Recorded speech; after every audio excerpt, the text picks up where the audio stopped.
va peut-être de l'APL avec cette image, les gars. Voilà la signature officielle Yes. de Carlos Baleba du côté de Manchester United. Ça y est, c'est fait, c'était attendu, c'était prévu. On va pas se Oui. mentir, c'est officialisé. Et puis les premiers mots également du jeune international camerounais qui dit c'est un sentiment incroyable de rejoindre le club de mes rêves. Jouer à Old Trafford est toujours un moment spécial, mais avoir l'opportunité de le faire en tant que joueur de Manchester United sera un véritable honneur. Lui qui arrive du coup de Brighton. Rapidement en team, une réaction là sur la signature de Baleba. Très content, très content. Après, évidemment, voilà, il faudrait aussi travailler sur les postes de latéraux et d'attaquants. Mais pour ce qui est du milieu de terrain, c'est excellent. Ça donne une option en plus qui a les épaules pour être titulaire à Manchester United. On était dessus depuis plusieurs Ouais. mercato estivaux. Lui, je trouve, à titre individuel, ne sort pas de sa meilleure saison. Mais voilà, il y a aussi des circonstances personnelles regrettables qui font que. Mais voilà, c'est un super joueur. Il a que 22 ans. Honnêtement, je pense que ça peut faire des dégâts. Pareil, on parlait de Bellingham comme un joueur complet. Alors, dans un autre Ouais. registre et toute proportion gardée, lui aussi, voilà, il peut jouer tantôt numéro 6, tantôt numéro 8. Techniquement, c'est aussi un très très bon joueur. C'est un joueur d'avenir. Donc, honnêtement, non, ça fait plaisir et j'ai hâte de le voir en fait sur le terrain, tout simplement. Là, il y a des images dans ma tête. Meinu Hmm. Baleba, Tillmans Baleba. Donc, Ouais. honnêtement, non, c'est hyper réjouissant. Bruno Baleba, Ugarte Baleba, il y Non. a qui, y a qui comme autre, y a qui comme autre milieu aussi à Ouais. Manchester parce que je suis en train de réfléchir. Tu peux nous faire la liste ou Il y pas s'il te a plaît? André Santos, tu as potentiellement les deux fils de Darren Fletcher qui vont monter dans l'équipe 1. Donc, mais non, en tout cas, ça fait plaisir. C'est Ouais. un bon transfert. Voilà, donc j'ai hâte de le voir, mais en tout cas, il a toutes les qualités pour réussir et je suis très optimiste quant à sa saison chez nous. Ouais, Raph, toi, ton avis hein, sur l'international camerounais. Saison compliquée l'année dernière. On va revenir sur les stats dans quelques instants. Saison compliquée. Coupe du Monde, non, pardon, j'allais dire Cannes, excuse-moi. Compliquée et également pour lui. Là, c'est un gros pas, un gros saut dans un très gros club mondial. Même, faut pas se mentir, même si les dernières saisons étaient très compliquées, les 10 dernières années même ont été compliquées du côté de Manchester United. Mais là, ça y est, il fait son arrivée. Qu'est-ce qui va apporter, selon toi, à cette équipe?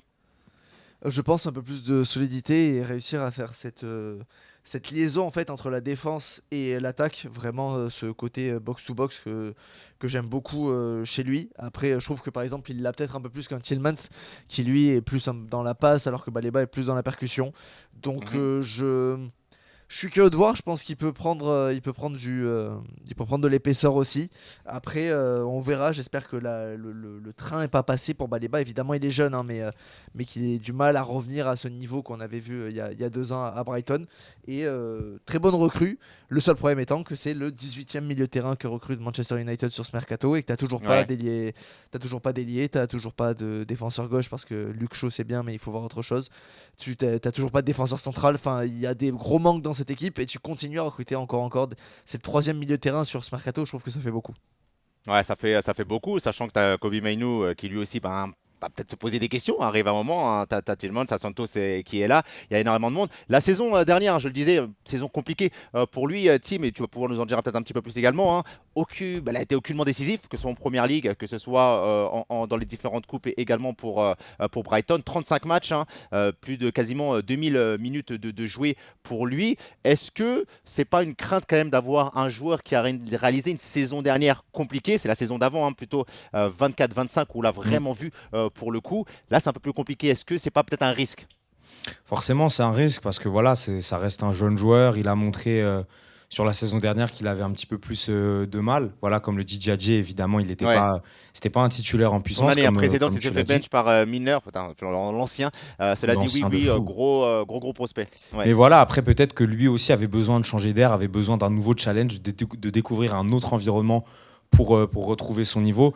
Honnêtement, moi, j'ai envie quand même d'y croire parce que de ce qu'on a vu de lui au global sur sa carrière en PL, c'est hyper convaincant et hyper prometteur. Justement, il a aussi un plafond à atteindre. Il peut encore progresser. Je pense que Mhm. Michael Carrick aussi, ça a dû peser dans la balance. Je pense qu'il a eu le bon discours. On sait que Carrick fait beaucoup confiance aux jeunes et que bah, quand ton coach c'est Michael Carrick, forcément en tant que milieu de terrain à vocation, pourquoi pas défensive, tu te dis que c'est aussi une bonne école pour progresser. Donc oui, sa saison dernière peut poser certaines questions, mais je Mhm. pense que le fait de changer de cadre et de se sentir voulu aussi du côté de Manchester United, c'est que des facteurs positifs qui vont aller dans le sens, je l'espère, d'une saison réussie. Ouais, tiens, regarde le directeur du football de Manchester United, Jason Wilcox, qui dit Carlos est un milieu de terrain d'élite doté d'un immense potentiel de progression. Il apporte des qualités qui viendront véritablement compléter notre effectif. Nous sommes ravis de renforcer encore davantage notre milieu de terrain grâce à l'arrivée d'un autre international confirmé qui a déjà fait ses preuves en Première Ligue. Raph, toi, est-ce que tu es inquiet par rapport à la saison dernière? Comment tu le vois son intégration dans cette équipe-là? Est-ce qu'on part sur un joueur qui va s'intégrer dans un titulaire en rotation? Comment tu vois les choses pour lui? Je le vois plutôt en rotation au début, on verra s'il Ouais. arrive à retrouver un niveau, mais pour moi il n'est pas titu. Euh, Jadji l'a dit, il se fait bench par James Milner qui a 43 ans à peu près, qui jouait sa 19e saison de Première Ligue, donc je trouve que ça en dit long. Il faudra lui laisser un peu de temps, il faudra être patient. Ouais. L'avantage, c'est que faire de la rotation dans le milieu de Manchester, t'as de quoi faire. Donc, franchement, laissons-lui le temps de s'intégrer.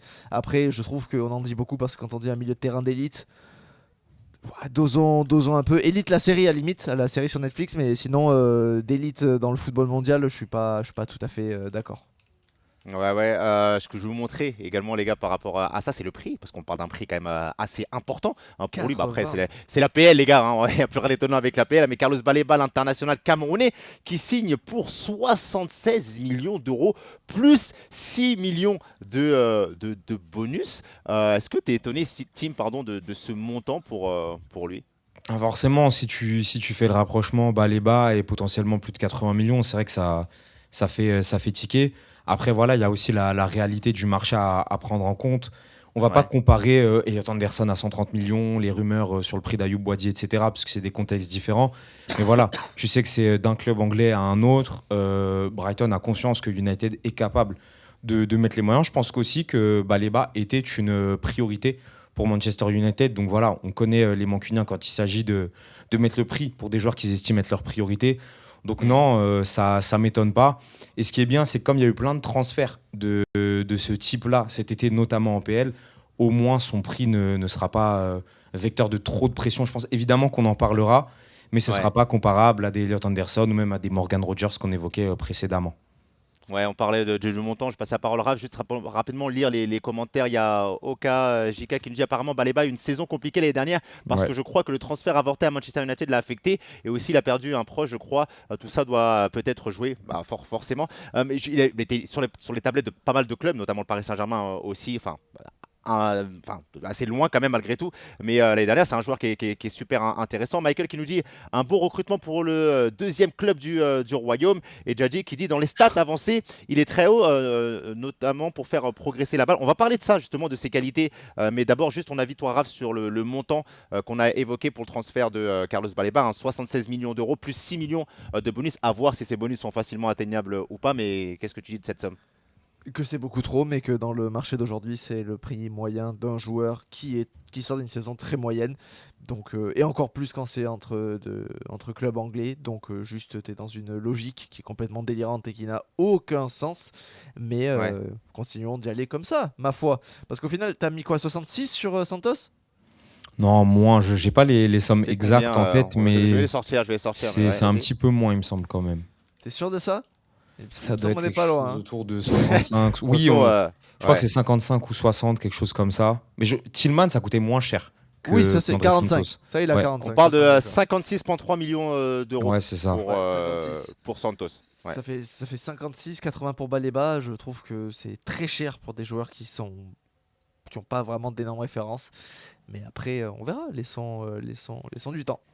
Ouais, tiens, il y a Djadji, donc on le disait, qui nous parlait des stats avancées pour le joueur. Lui, il a déjà parlé du fait de travailler avec Michael Carrick dans les semaines et les mois et peut-être les années à venir. Ça va dépendre de combien de temps Carrick reste là. Mais il dit j'ai hâte de travailler avec Michael Carrick. Son expérience et sa connaissance du jeu font de lui l'entraîneur idéal pour m'aider à atteindre mon meilleur niveau. On se rappelle que Michael Carrick, un milieu de terrain de formation qui a fait des très beaux jours de Manchester également à l'époque. L'ambition de tous les membres du club est claire. L'avenir s'annonce radieux. Je suis déterminé à remplir mon rôle pour que nous puissions ensemble connaître le succès dont nous sommes capables. Son utilisation, et est-ce que tu penses que, Tim, toi, Carrick peut l'emmener à progresser? On parle de milieu de terrain, un milieu de terrain là pour le coup, mais c'était des rôles complètement différents. Ça, c'est une évidence.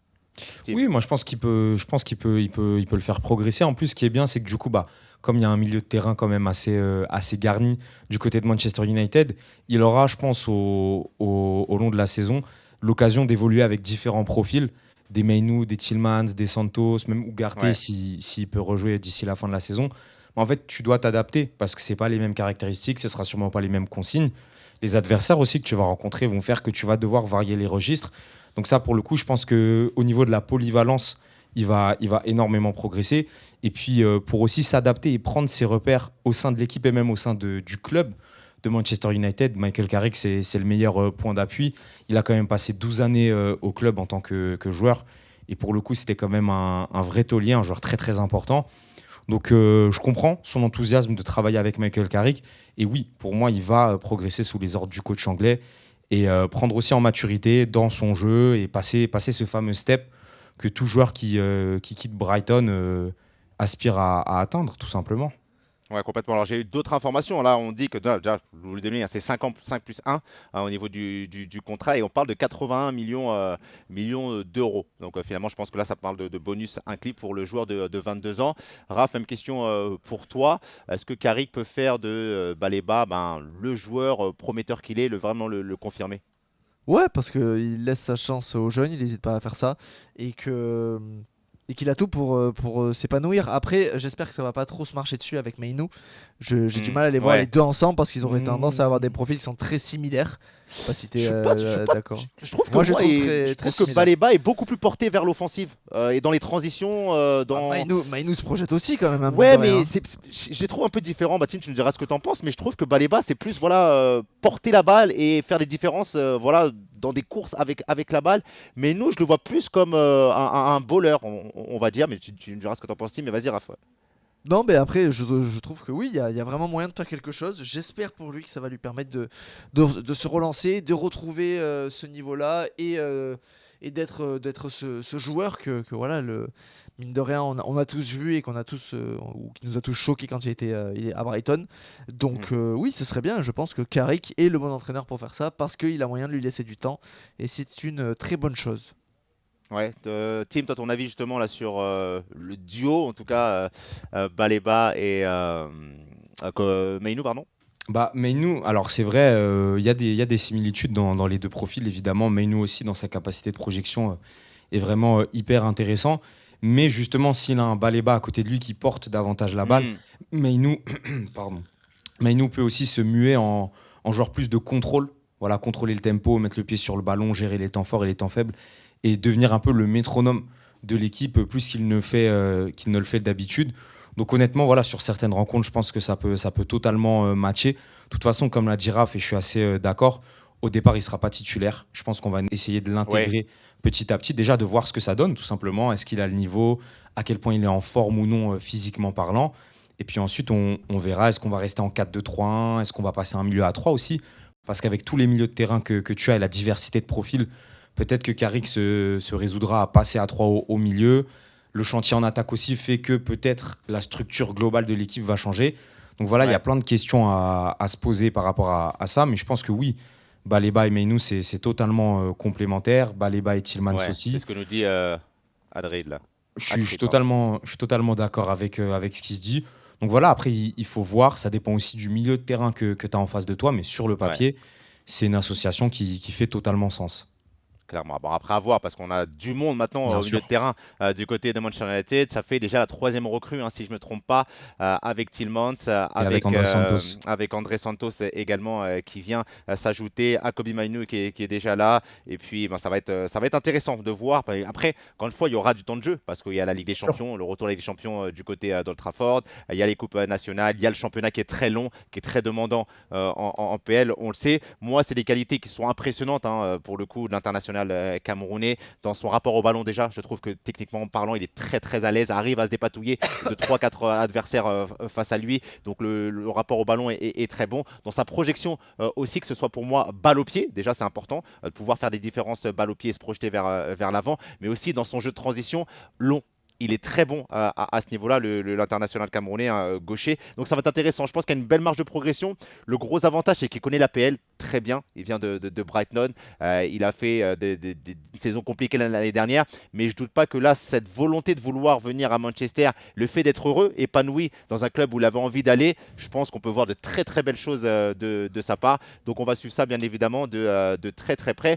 Dernier truc que je voulais vous partager, les gars, sur ça, c'est encore le directeur du football, Jason Wilcox, qui disait la détermination de Carlos à rejoindre Manchester United et sa confiance dans notre capacité à réaliser nos ambitions font de lui la recrue idéale pour que nous continuions à bâtir une équipe prête à rivaliser dans de nombreuses compétitions. T'as entendu ça, Tim? C'est une dinguerie. Ils veulent rivaliser dans de nombreuses compétitions. En tout cas, on verra ce que ça donnera. On rappelle Carlos Baleba qui vient de signer du côté de Manchester United 5 ans plus une année en option. On parle de 81 millions d'euros. À vérifier ça, encore une fois, parce qu'on a des montants qui sont un petit peu parfois différents. On rappelle, en provenance de Brighton, l'international camerounais de 22 ans. Bon, on a un petit peu chamboulé le programme, mais c'est pas grave, c'est comme ça. On passe d'abord l'actualité chaude qui est la plus importante. On reviendra sur le match de toute façon du Real Madrid jeudi plutôt, lorsqu'il sera joué. On le rappelle, un Real Madrid qui va affronter la Real Sociedad, du côté de Bernabeu. Premier match depuis le retour de notre ami, j'ai un trou de mémoire. José Mourinho. Voilà, à Bernabeu. Voilà, faudra suivre ça de très très près. Je pense qu'on a fait le tour, les amis, de cette quotidienne du mardi 25 août. Ça a été Tim, ça a été Raph. Très bien, comme toujours. Comme toujours, les gars, comme on s'est toujours. adapté. Voilà, on s'adapte à l'actualité. On est sur BFM ici, voilà, comme ça c'est dit.